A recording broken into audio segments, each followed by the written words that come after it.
एक समय की बात है, सुवर्णपुर नाम का एक सुंदर राज्य था। वहां के राजा वीरेंद्र सिंह अपने साहस और न्यायप्रियता के लिए प्रसिद्ध थे। उनके शासन में लोग खुश रहते थे, खेतों में हरियाली थी और चारों ओर शांति थी।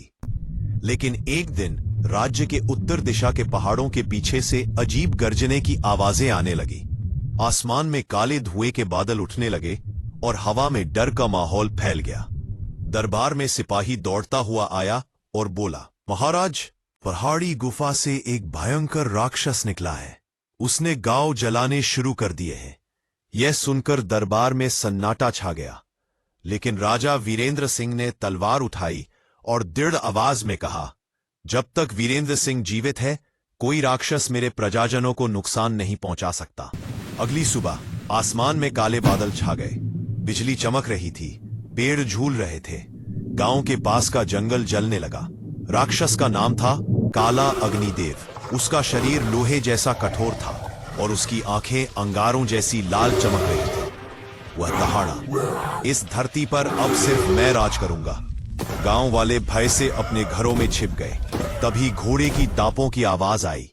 राजा वीरेंद्र अपने सेनापतियों के साथ वहां पहुंचे।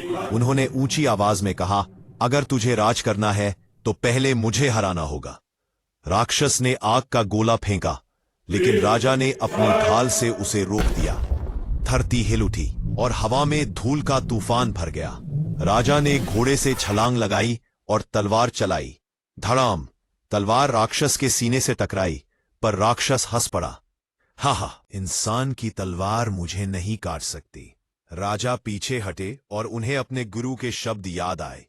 पर्वत की चोटी पर स्थित देव मंदिर में सूर्य तलवार है, वही राक्षस की शक्ति को काट सकती है। रात में राजा अकेले उस पहाड़ी की ओर निकले। रास्ता खतरनाक था, ठंडी हवाएं चल रही थीं, बर्फ जमी थी और चारों ओर अंधेरा छाया था। मगर वीरेंद्र सिंह नहीं रुके। आखिर वे मंदिर पहुंचे, जहां एक चमकदार तलवार पत्थर में घड़ी थी। उन्होंने आंखें बंद कीं और कहा, अपने लोगों की रक्षा का आशीर्वाद दो।